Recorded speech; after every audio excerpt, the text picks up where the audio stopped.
তেজপুৰত শুভমুক্তি লাভ কৰিব এখন নতুন অসমীয়া চলচ্চিত্ৰ মৰমৰ দেউতা।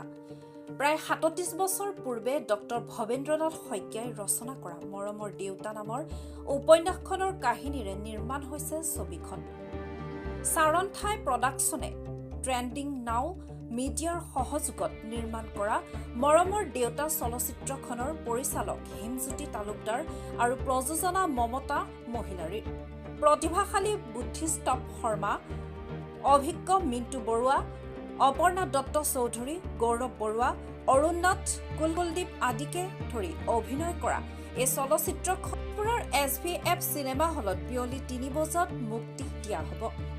বৃহস্পতিবাৰে এইখন ছবিৰ পৰিচালক তালুকদাৰসহ কলাকুশলীসকলে তেজপুৰৰ শোণিতপুৰ জাৰ্নেলিষ্ট ইউনিয়নত এক সংবাদমেলত অংশ লৈ এই বিষয়ে সদৰি কৰে।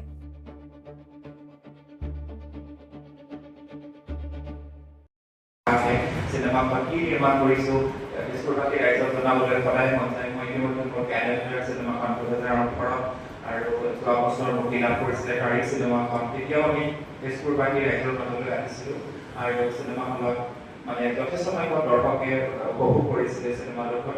গতিকে সেই উদ্দেশ্য আপোনালোকে মৰমৰ দেউতাখন যিহেতু এখন বিশেষ চিনেমা আমাৰ বাবে, কাৰণ আমাৰ স্বনামধন্য সাহিত্যিক ডক্টৰ ভৱেন্দ্ৰনাথ শইকীয়া ছাৰৰ একেনামৰ উপন্যাসৰ আধাৰত এই চিনেমাখন প্ৰস্তুত কৰা হৈছে। সফুৰা যিখন শিশু আলোচনী আছিলে 1989-90 বৰ্ষত প্ৰথম মৰমৰ দেউতা খণ্ড খণ্ডকৈ ধাৰাবাহিকভাৱে প্ৰকাশ পাইছিলে আলোচনীখনত। পিছত 90 দশকত এই গ্ৰন্থখন অসমৰ যিসকল ছাত্ৰ ছাত্ৰীয়ে অসমীয়া মাধ্যমত শিক্ষা গ্ৰহণ কৰিছিলে তেখেতসকলে এই কিতাপখন নিজৰ দ্ৰুত পাঠ্য হিচাপে পঢ়িছিল।